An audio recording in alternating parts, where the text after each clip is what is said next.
shot for City Honors High School in Buffalo accepts some of the highest performing students in the area. But a federal complaint a few years ago claimed the entrance requirements discriminated against minorities.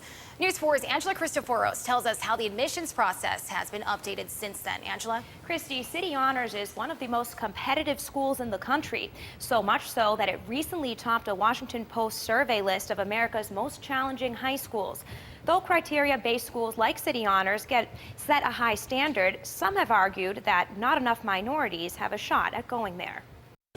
Are there any barriers to underrepresented students of color, being able to access that school through the admissions process?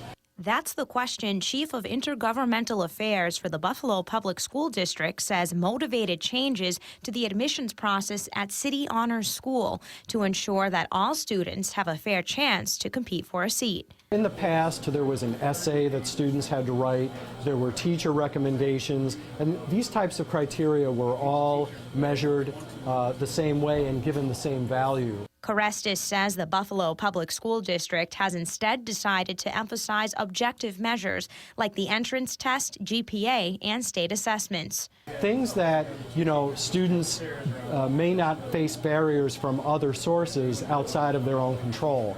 Corestis says the updates were made to the admissions process in 2015, and the Office of Civil Rights approved them. This is the first school year it's been given a full run at City Honors. Corestis says from year to year the numbers vary, but around 60% of students at City Honors are white, and the other 40% are a mix of other demographics. And the work that we have to do is not changing the standards or adjusting what the process is or the qualifications are for students to attain that school. But what we want to make sure is that we have the type of outreach that's necessary so all students in the city of Buffalo can imagine themselves there and go for one of those seats.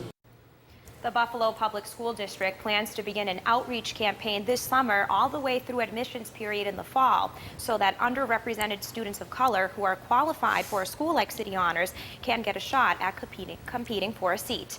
Reporting live in the studio, Angela Cristoforos, News 4 at 4.